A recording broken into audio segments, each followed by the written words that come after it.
My people, where you at? Where you at? Wake up from your slumber. Stop sleeping. Whip your hands, whip your hands, whip your hands, whip your. Come on, come on, come on. I know you're sleeping now. Y'all gotta whip us more, yeah? Okay, let's go. The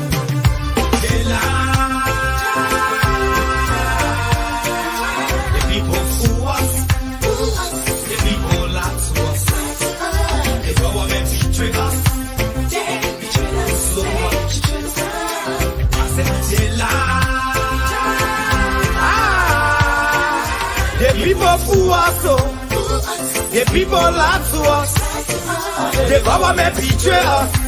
They can lie, they can steal, they will not go. I said we tired with their lies. We tired with their promises that led us to all our damages. We tired with their speech they preach indeed, and now unique they deceive us. The thing we saw, it frustrate us. So why did you lie? Why did you steal? Why did you allow the citizens to be? You see, we just tell you that why we vote tell you. But you fool us, you screw us, you use us and later on abuse us. So why?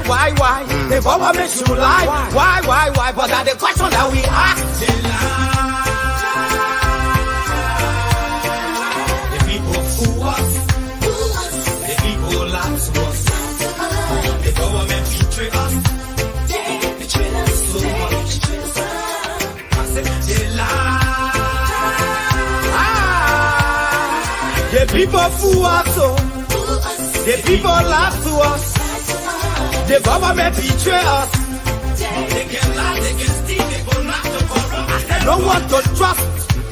My people, no one to hope on. Nobody. My hope that I have been broken. I'm telling you, brother. So where are the schools? Where are the roads? Where are the jobs that they say they could afford? But they're too selfish. The people tired with their rhetoric. People tired, they tired. You see the reason why we ask why the government betray. They have enough of time, but yeah, then stay they delay. People suffer.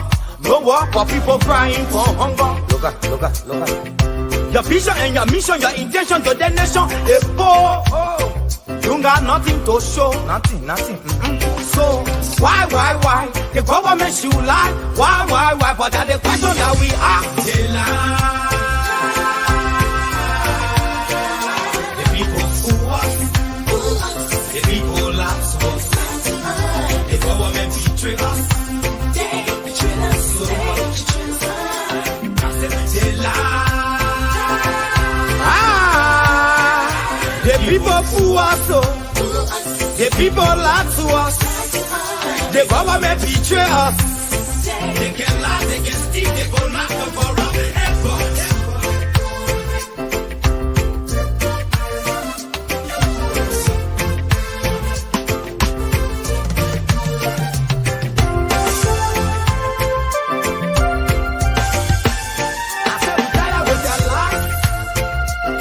With their promises that led us to all our damages.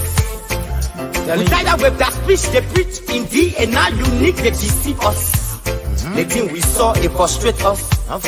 So why did you lie? Why did you steal? Why did you allow the citizens to be? You see, we just tell you that why we vote tell you. But you fool us. You screw us, you use us and later on abuse us. So why? The government should lie. Why? But that's the question that we ask. The people fool us. The people lie to us. The government betray us. Betray us so much. I said they lie.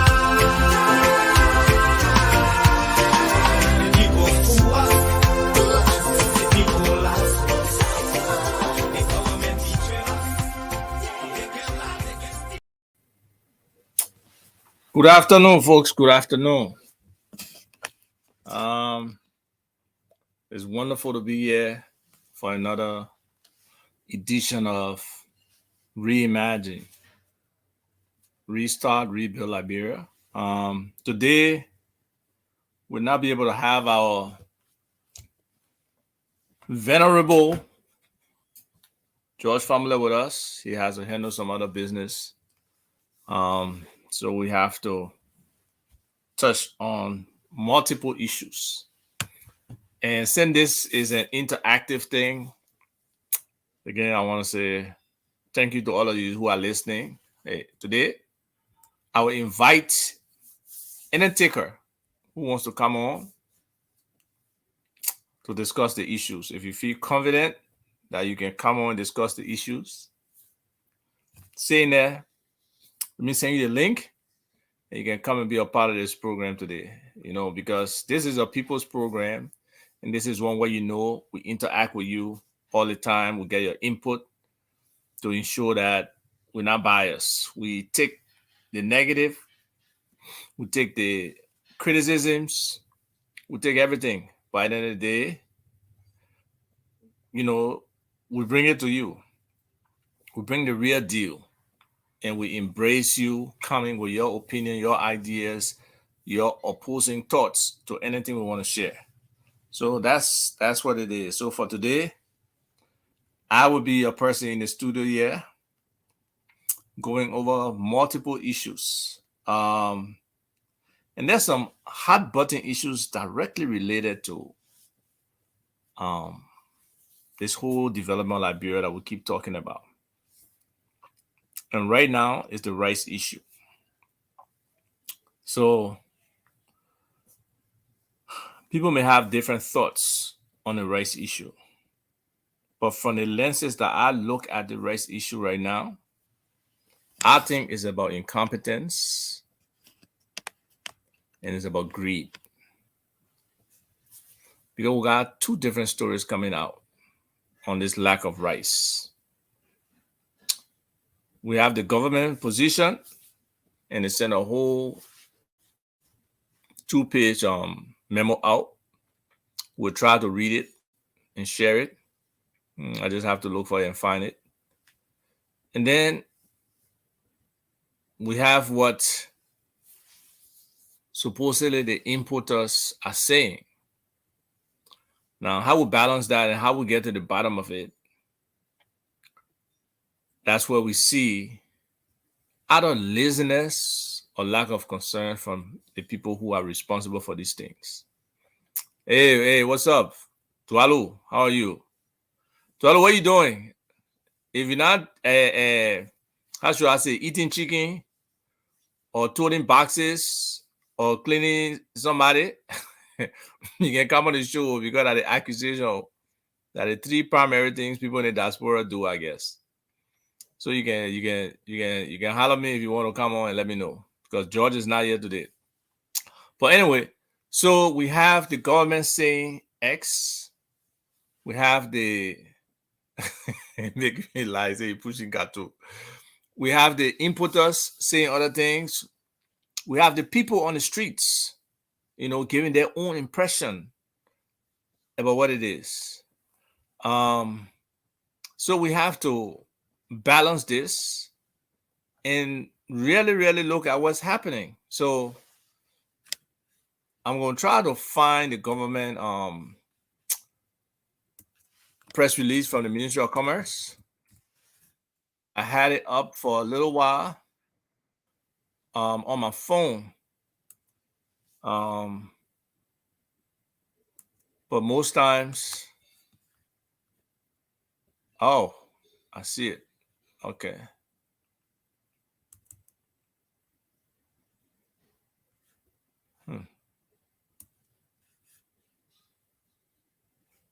But why I gotta find? Why I can't just open it? All right. I guess I gotta scroll up to open it. I can open it and read it on my phone, but I want you to kind of read along with me. So that's what I'm facing. Yes, maybe I should just email it to myself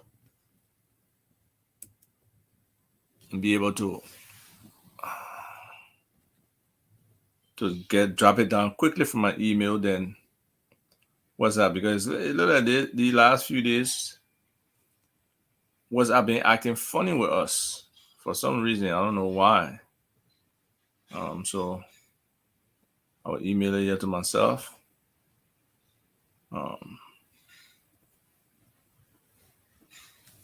And then we can really talk about it because, I mean, this is an issue that we know brought war to this country.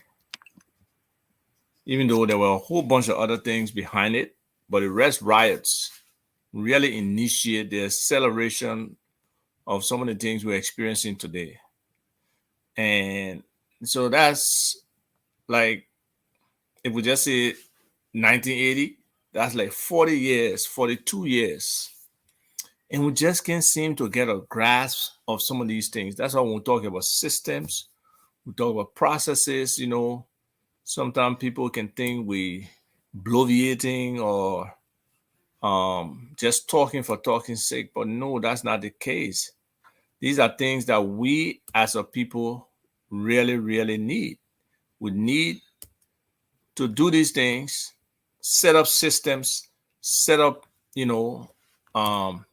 processes that can endure, that can stand the test of time, that people are not reinventing every time there's an issue. Because when you set up systems and stuff, you build in situations where things may not work. What's your reaction? You do all this kind of scenario planning on how you are supposed to deal with the situations that are not working. And it just seems like we're not built for that. We don't do it enough. And that needs to change. That really, really needs to change. So let's look at the rice memo from our folks in Liberia.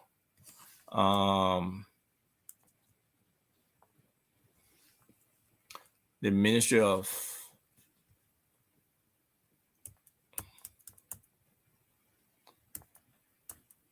Okay. And so some of this stuff has to be fact checked. We can't just assume we know everything coming from the government. And we can assume that everything they're saying is factual. So that's why we need to fact check anything they bring to us. So let me go to the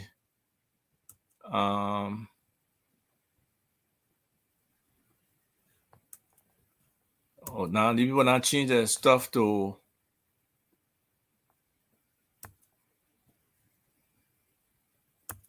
but how my people change on me? So they change the language here from sharing, they say present. And now they ask for present screen. Before they had like Windows. Now they say present screen. So we'll present this screen and share it so you can see what the government is saying. The government of Liberia says, the government of Liberia over the last 5 years has worked with rice importers to keep the price of rice affordable for the Liberian people. Over a year ago, importers requested the government to abandon this policy and add $2 to the price since they were selling at a loss. So we understand nobody wants to be in business at a loss, but it is incumbent upon the government to understand the entire pricing structure of rice along the way. And I hope they have.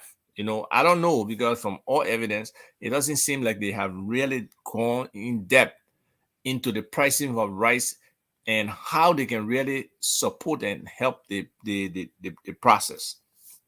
They say, however, government chose to remain committed to its regulated price of rice. And subsequently, in September of 2021, the government of Liberia began a program to partially subsidize the high costs associated with the importation of rice due to increase in freight and other global supply chain issues. Okay, that's understandable. Over the last 2 fiscal years, the government set the input subsidy at US dollars 5.5 million in the special 2021 budget, right? And US 11 million in the current 2022 budget, respectively. So that 2 budget years we're looking at.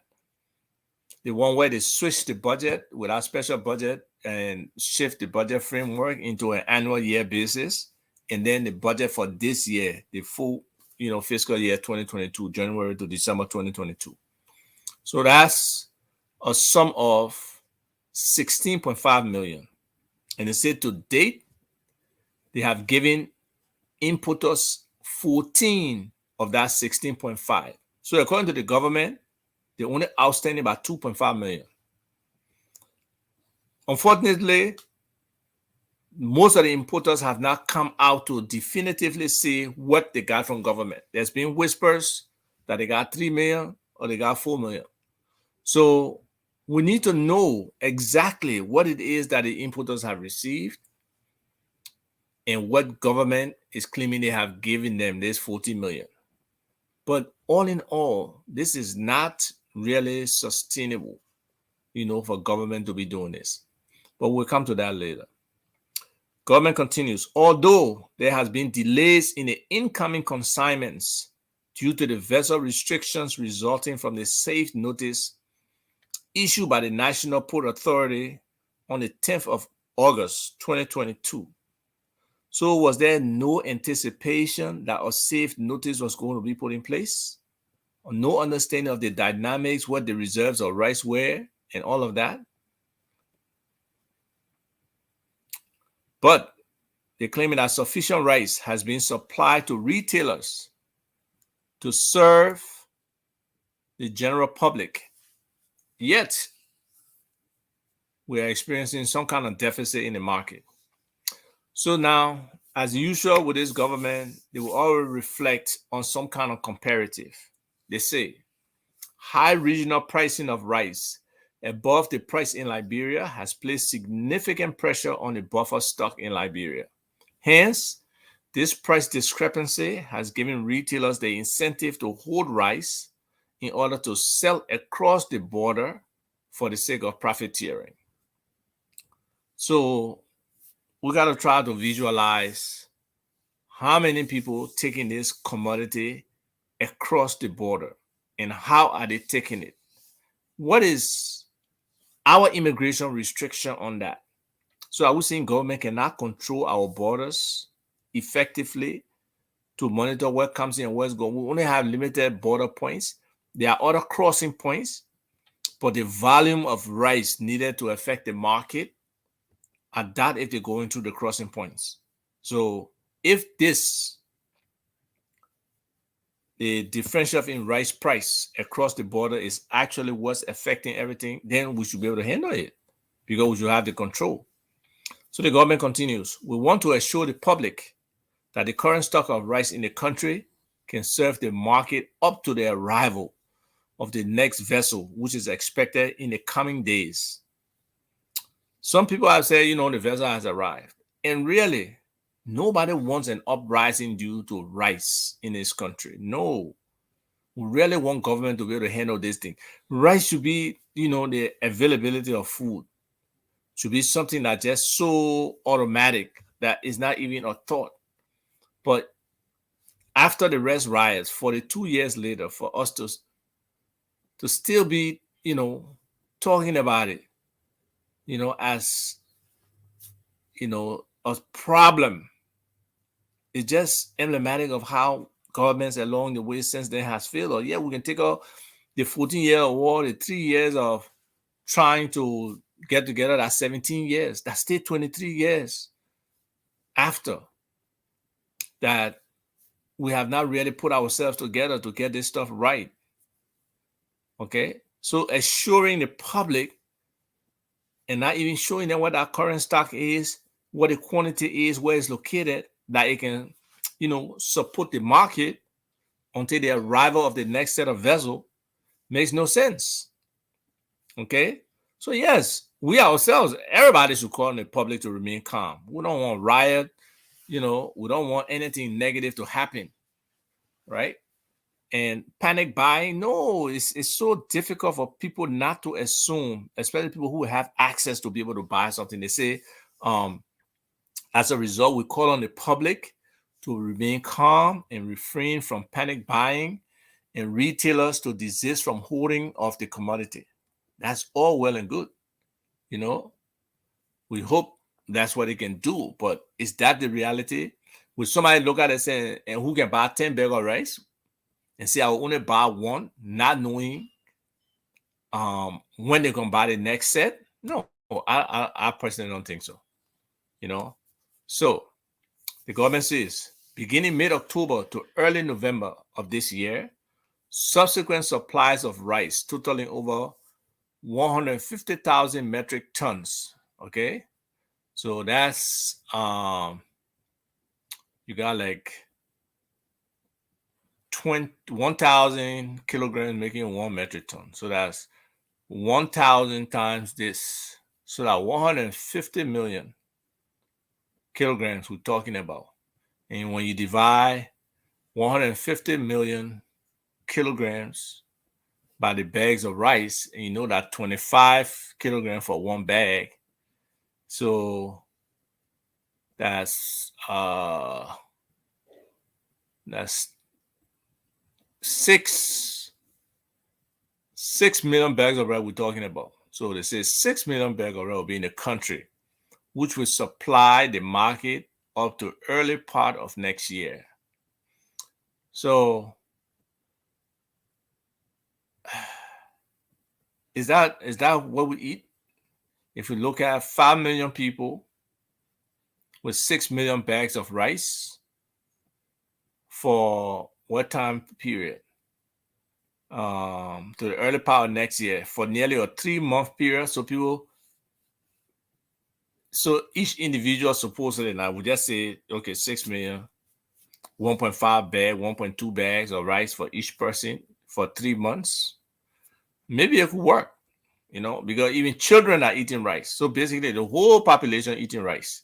It's not like, some of our people have the funding or the income to buy this rice. So this rice is still not everybody eating this rice. There are many people eating country rice, and some people now, because of health reasons and the fact that our brown rice is very nutritious, have converted. But a significant portion of our population are still eating this rice. And they say that 6 million bag of rice is in addition to the current 22,000 metric ton being expected in the coming days. Okay. So, but what is the long-term plan?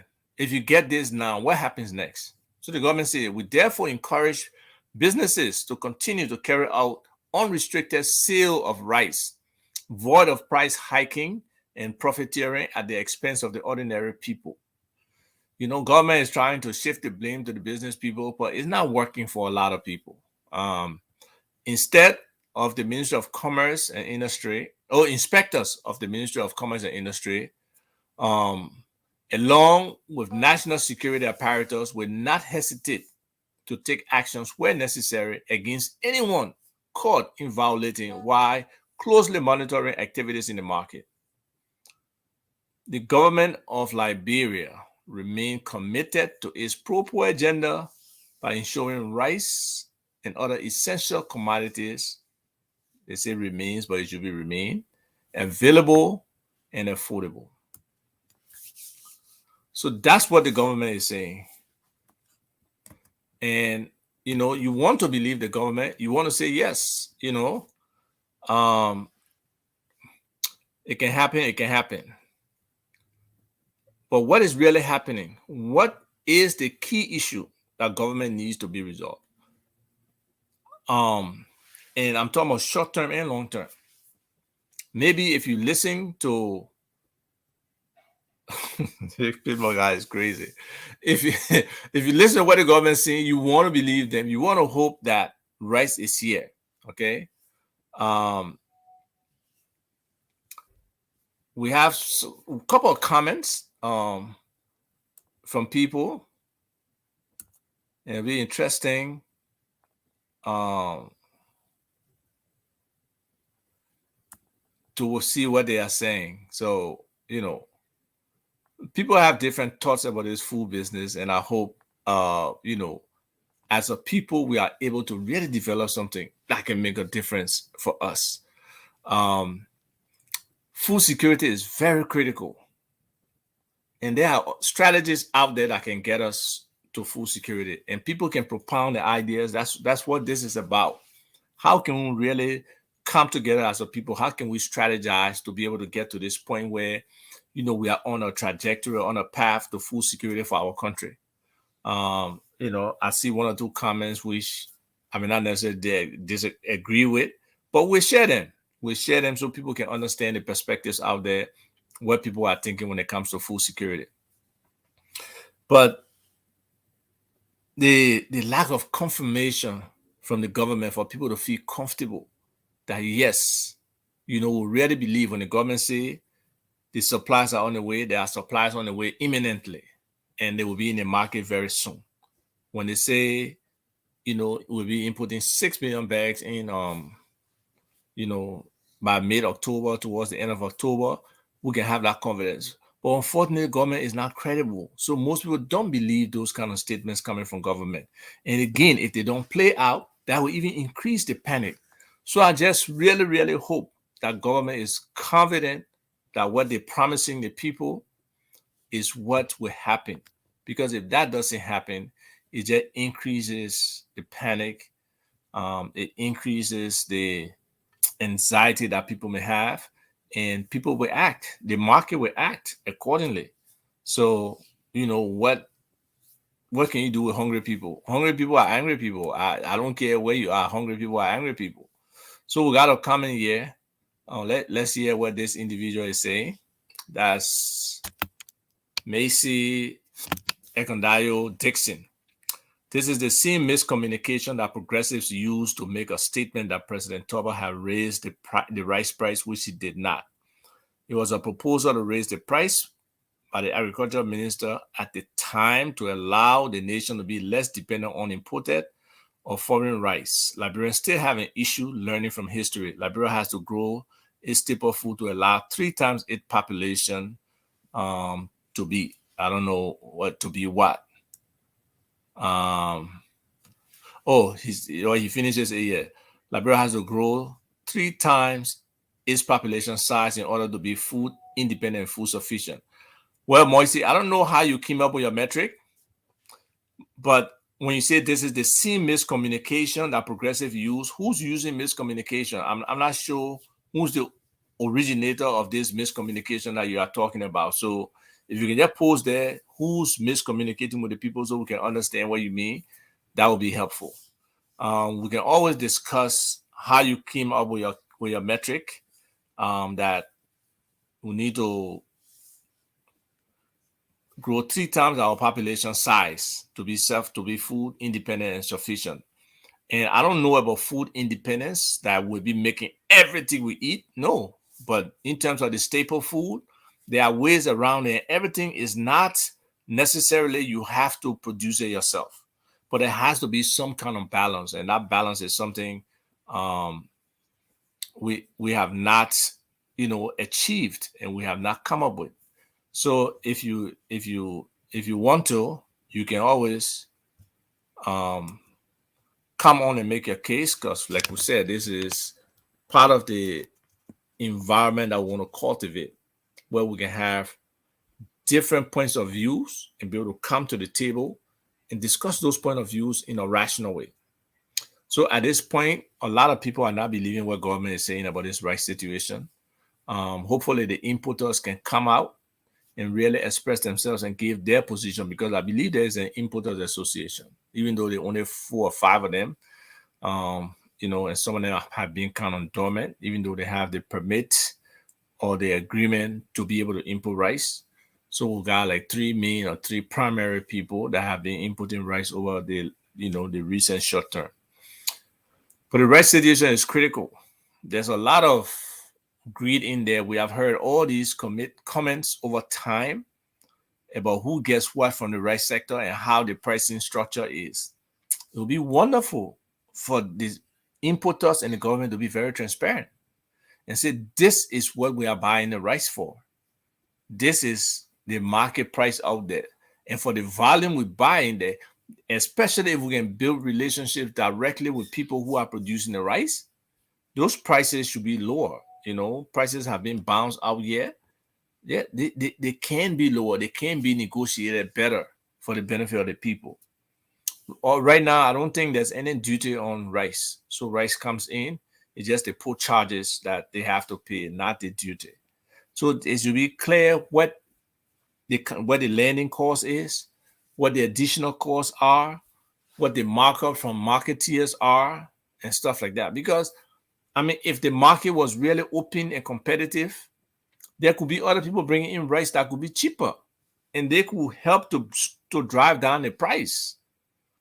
But again, it's about greed.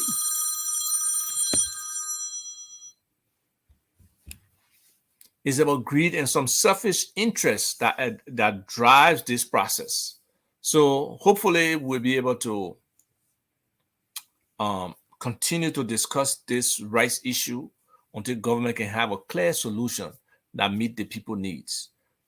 Yes, for me, definitely, I support a more expansive agricultural process, a more participatory in terms of government, probably other partners, and our farmers working together to solve this rice problem. Based on what we import, we should be easily able to calculate um, how much rice we need, what our reserves should be. At the same time, based on the land formation that we have, the lowland versus the highland, the composition of the soil, we can be able to determine where we can grow rice, how much rice we can grow. So it's very important that these solutions are discussed. There are many experts we have in the agriculture sector, but we have not been able to move that expertise into practical reality and benefits for our people. And why is that? Is it we have too many talkers and few doers? Or whatever allocation they have, because there's significant dollars for agriculture around the world. And there's significant dollars available for agriculture in Liberia, but those have not translated into really moving rice in the right direction. So our man, somebody who's really into the numbers. So I don't know whether he's talking about my messenger inbox or my WhatsApp inbox, but he said he's done the calculation. It'll be interesting to see what Dwalu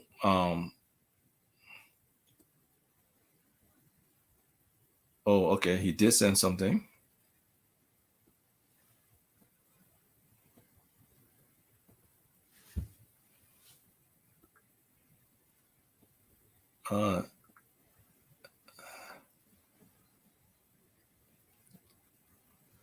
So yeah, I mean,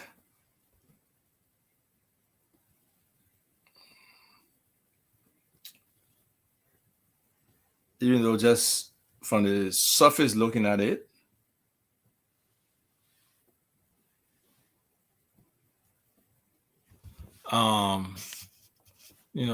that I got a couple of questions about Dwalu, but it'll be good to share with you what he's claiming, and we can vet it yet, but we can also vet it later. And that's the idea. Different people bring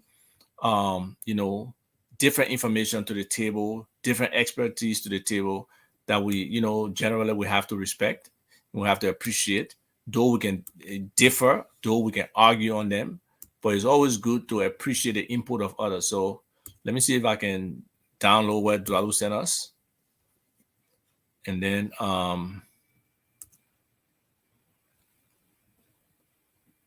okay, so it's right here. I want to see if I can zoom in a little bit.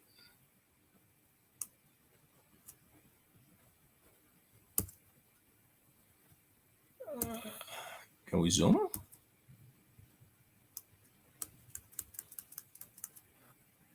Oops. Okay, so I'll try to walk you through the numbers.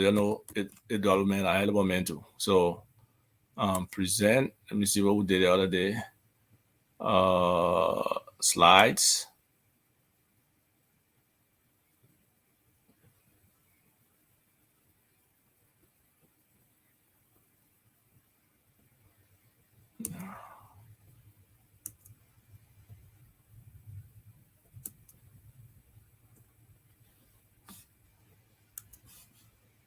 Just did it a second ago. Okay, present the screen and then a window. And yeah, Dwalu window. Okay, so this is Dwalu breakdown of the rice consumption. So he starts with a population, 5 million people. And what he's saying is each individual eats approximately 133 kilograms. That's 5.32 bags of rice. So what he's saying is, and back in the day, I believe they used to say a 50-pound rice, I think there were 100 cups in it. So what Dwalo is saying, so that's 5.32 bags of rice, which is, if you took that 133 kilograms, 2.2 is 294 pounds. So that 294 pounds of rice. So if we say that 365 days in a year, okay, and trust me, I know some people can bust serious quantities of rice. I mean, I usually eat nearly 2-3 cups of rice a day. So some people that the ability to consume is not easy. So if we divide our 294 pounds by 365 days a year, you're eating 0.8 pound of rice a day. Less than 1 pound, 0.8 a day. So let's assume the consumption is correct, right? So if we multiply that by the population, the daily consumption is 72,877 bags of rice on a day. So the annual is 26,600,000 bags of rice. Now, he assuming the price is $15 per bag of rice. So when he multiply by the daily consumption, which is 15 times 72,877, he gets, let me just make sure the calculation here is correct, which is 72,877 times 15, right? 1.1 million, 1,093,151. Okay, so that puts the daily consumption per capita that we talked about before, that 72,877 to 0.0146 kilogram in terms of converting it. So his thing is this daily cost doesn't align with what they say in terms of total dollar importation, right? Because if you say the daily cost in rice is 1 million, then you got 365 days in a year, 365 million. So we got to be importing more than 200 million, or we got to be having some significant local production, to subsidize that 165 million that we're talking about. And it's possible. Not everybody eating pusawa. And then maybe like he's suggesting here, he says 200 million importation amount does not align with the total daily cost stated. Rice is procured in other ways to include a cross-border trade that can be entirely described as importation. Also, there is domestic production on a small scale. Although rice is the staple of the country, other foods are consumed at varying degrees. Yeah, I mean, and we can, you see, and that's the thing about keeping data, right? If we really had data in our country to the point where we can actually quantify our consumption, our production, and the importation, this picture will be so much clearer for most people to understand. Oh, Piedmont, I'm sorry you didn't see the notes. I didn't zoom. So, at the end of the day, Dwalu, again, thank you for that daily consumption estimate and, extrapolating to annual consumption, total population consumption, and making a comparison between that and what the actual cost of consumption is versus what's being imported. So you see, if we understood what our local rice production is, how much country rice we're doing, how much rice coming into the country from over the border, is it easier for somebody in Nima to the border town to buy a bag of rice from, the people across the border, Ivory Coast or Guinea, rather than, bringing the rice in? Same for the people in Maryland, in Grenada or other areas. So what quantity of rice is really consumed in Liberia, produced in Liberia versus what's brought from outside? So those are the kind of questions that could be answered if we're capturing data and being able to really be transparent around these critical national issues that it doesn't take one or two persons to really solve. We need people around the table, knowledgeable people who understand and know, for them to help us to come to serious solution on these things. And that's what one of the hindrances of this government. They have not been able to accommodate the presence of other people around the table, other experts, other knowledgeable Liberians to have input into some of these processes. So that's what makes it a little difficult for some people to understand when these kind of errors, these kind of mistakes are going on, because they could have been avoided. There's so many people out there who have given suggestions, recommendations to this government, and they just either reject it, from the base, or probably string them around. So let's see one or two of the comments from people. Nominee Walker say, it's the level of ignorance at all levels of our society that humiliates me. Jesus Christ, you're humiliating me. It's a nation of mumu. Why is it that not a national security concern for us? How do we define this independence thing? How? And that's some of the things, when people say we're independent. What does independence mean? How do we really strive for independence? I mean, our international decision making is not independent. Even right now, today, in Liberia, the presence of the different embassies there, the EU, the US, the statements, how much we hang on to what the US ambassador says, but basically like a feudal lord over the country. And that because of our dependency, we have not risen to the point where we can have some level of real freedom in our decision making. And look at the embarrassing sermon that George Weah gave from his church the other day, trying to target Louis Brown. It's very embarrassing, It's so just, I can't understand how our people clap for stupidity all the time, because his utterances were just so out of line, so unprecedented.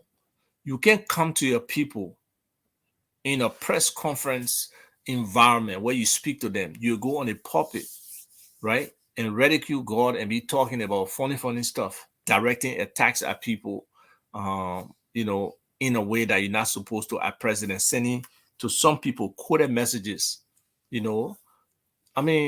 That's not how the country should be run.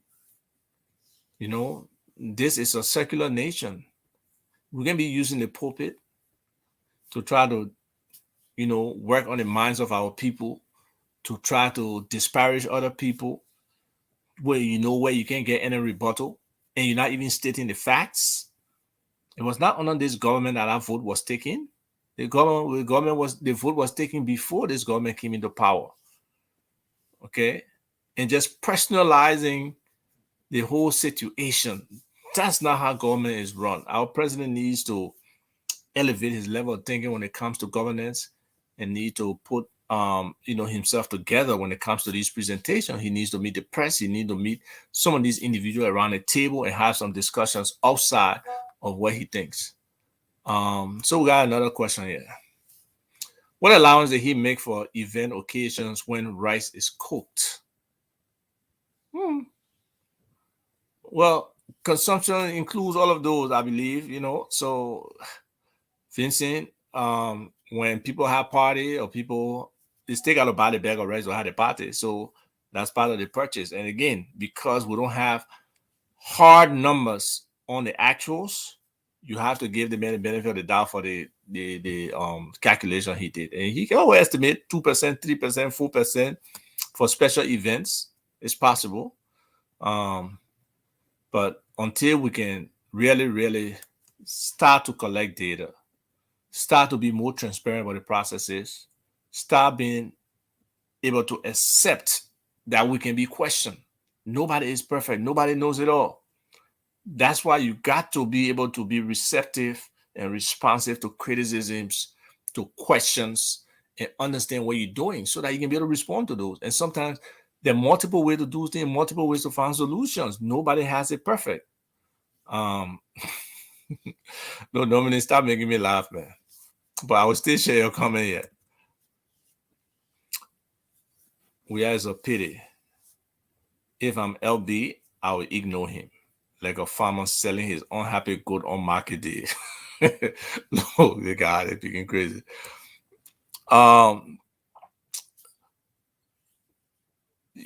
You know, that's the thing. There's nothing wrong with these Fiano brothers or whoever the other key importers of rice are. I know my man Henry was able to put a little article out on the rice situation.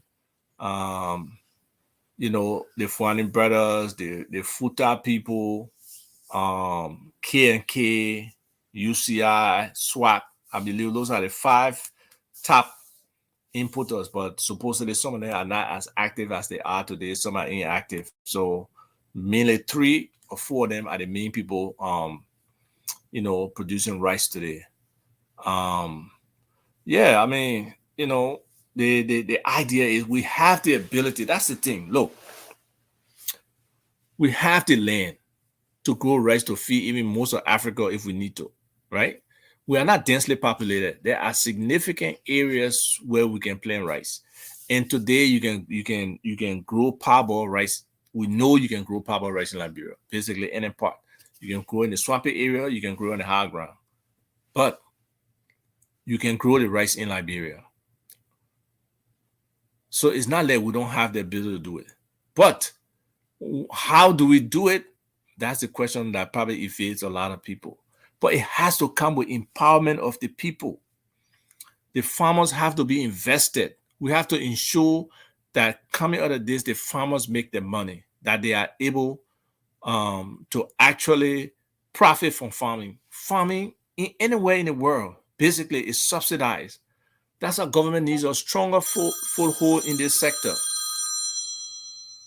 in this agriculture sector, because that's the lowest hanging fruit we have to empower our people, to make sure that whether it's rice, whether it's all the other vegetable crops, whether it's some of the tree crops like cocoa or coffee, you know, all of those things, our people can profit from farming. There are markets out there that need our products. It's about that, building that whole value chain and supply chain infrastructure that people can understand, people can relate to, and it can be, and definitely have the market or the off-takers out there to be able to do those things. So, you know, it's important. It's important that government looks at this with, you know, a closer look, thinking to the future and be able to find solutions. And the solutions are there. They're not new. We are not the first people that are looking at this stuff or having these problems. Anything, like George said, George Family says, anything that needs to happen in Liberia has happened somewhere else before, and solutions have been found. That's why, you know, we need a leader who can do this thing. And that's the other point I'm about to go to, because I've been talking to some people recently.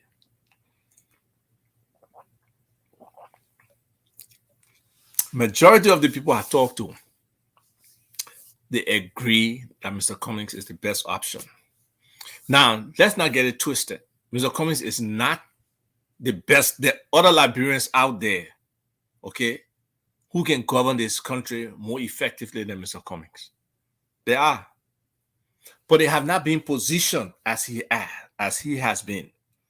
So when people say Mr. Cummings is the best option, they're looking at the framework of contenders right now, those in the pipeline, okay?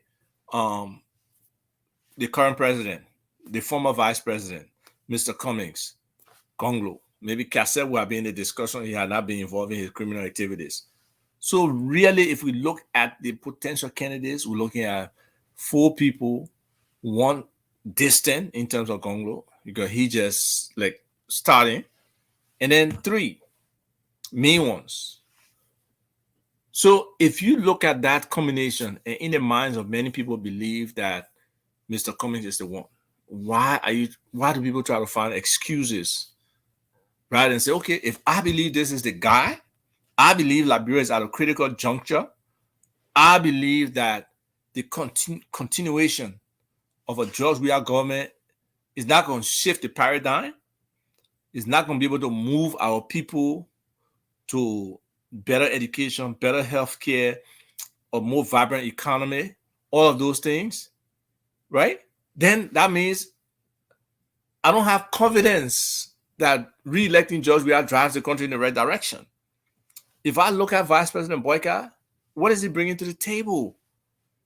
Liberia right now needs a real manager, somebody who has multiple skills, multiple abilities to understand the issues and to manage the issues.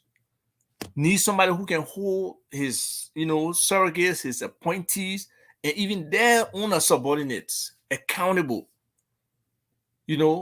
Somebody who can drill down the numbers, the scenarios, and be able to understand them and be able to make key decisions, tough decisions, prioritize. We can't do everything at the same time. No, money not coming from any tree.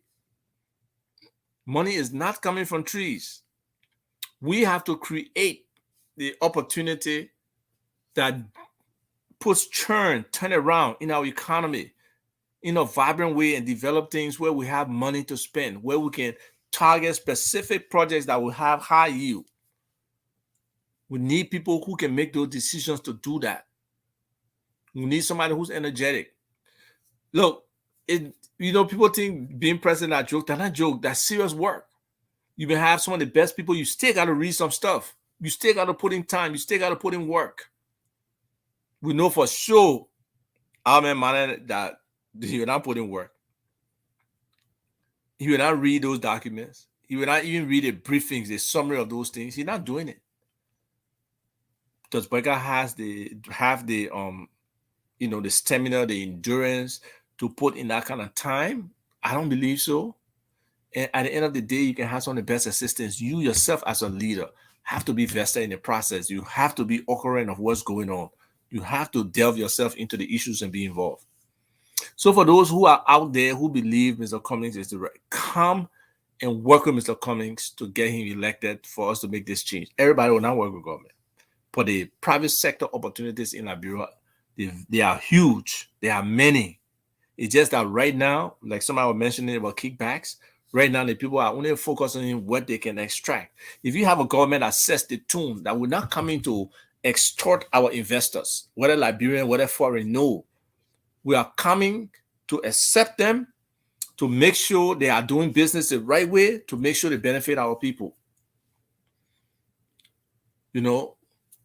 So until we can have that kind of mindset and come and join the group and help and work and make a difference, okay, we can't sit on the sideline. It's not time for any Liberian who cares for the country to sit on the sideline and just talk. No, get involved. Yeah, some people are scared. I can understand some people may be hesitant to be critical of this government because their bread and butter depends on it, and that's fine. That's how it is. Everybody cannot be in the front. We understand. But put some effort into it. There are people in your cycle you can convince. There are people you engage with that you can talk to. Not everything has to be in the public space. And through that, you build a groundswell. You build a gradual movement that people start to understand and relate to the best possibility and the best option that we have to move our country forward. So for all those people on the fence, or all those people who believe that Mr. Cummings is the one, the best option, but still have a but behind it, try to think again. Work on that mindset and see how you can move forward. So today we'll just close shortly, but let's talk a little. Let's see some of these things, because I think I disagree with the other man. All our problems lie with the House of Representatives. Not all of our problems, no. They play a significant part, but all the problems don't lie with their nominee. Shut that stink building down. Send those jokers home. Hire a firm, pay them based off results that will develop and implement a sustainable development agenda. No, but even if you develop the agenda, you still need the people to implement the agenda. That's our biggest problem, the implementation, okay? And the honest implementation of the agenda. Our people don't seem to want to, do the right thing. People just want to see this as getting rich quick. That's not what government is for. It's not a get rich. You want to get rich quick, go do business or go do 419 business, let them catch you in jail.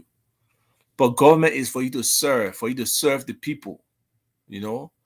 And in the absence of that commitment and that wanting to serve, that's what brings the problem. Okay. Because I mean, lifestyle changes are just obvious, especially for many of us who like to show off and ball. By the time we start getting money from XYZ places, we show it. But God does not have the passion for anything related to the upliftment and advancement of people. He has never demonstrated that. That's one opinion, and some people share that. There was another comment here I saw. LRB people like you don't want to do rice business. All of you just want government job in big offices. So the foreigner profits and capitalize on it to make good money, such as the Fulanis, Lebanese, Indians. So I don't know where Ras coming from that people don't want to do rice business, you know. But when people make the kind of comments and they don't even know what you're doing towards the sector, how you trying to help, how you trying to make a difference, you know, you can't argue with them because they just don't know, you know. But hopefully things will result because we really believe that is the way this government has to go. That is the way the country has to go. Agriculture is the low-hanging opportunity that can be leveraged to change the lives of the people.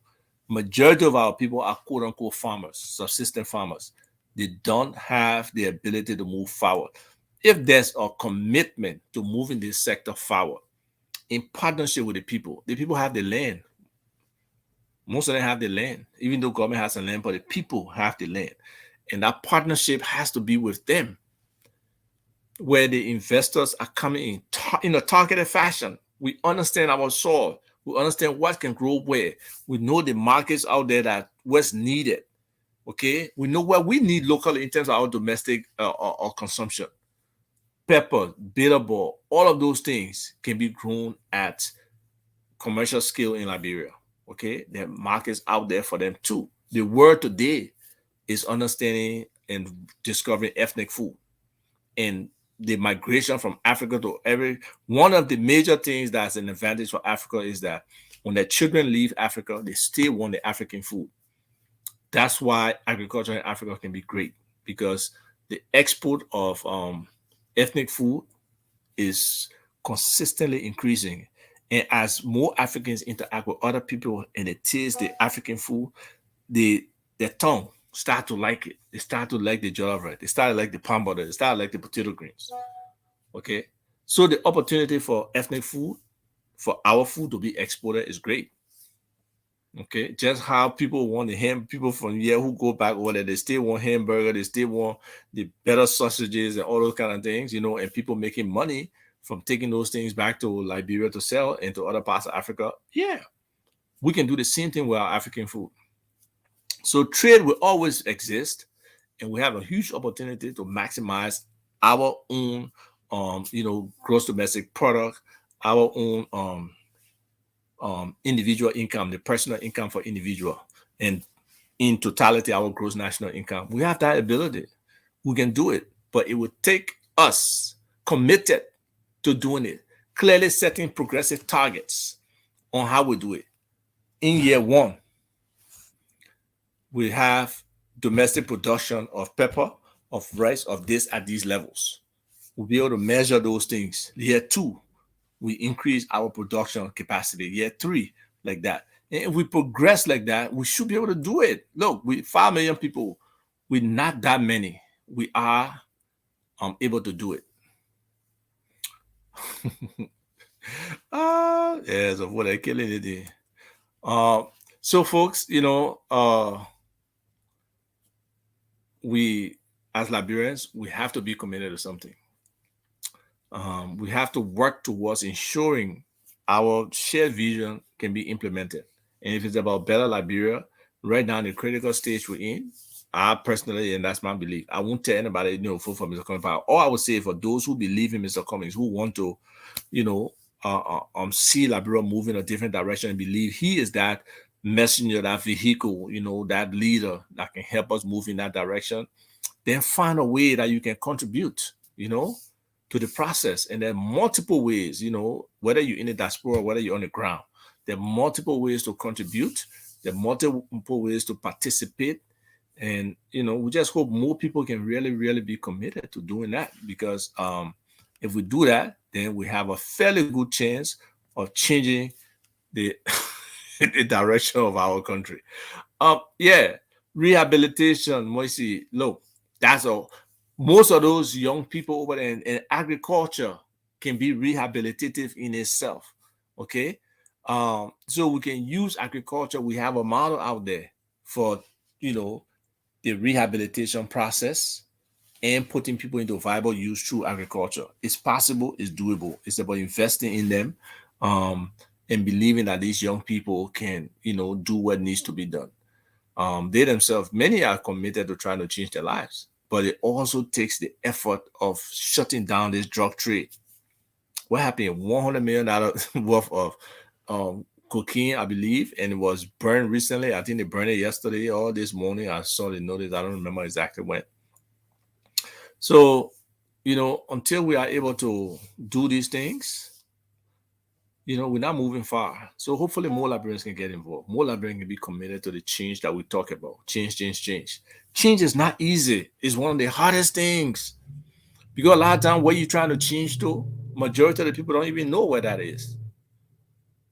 So they reject change. It's like, what other food man told me you come in and we can do it yet? I beg you, yeah. You know how we can do things.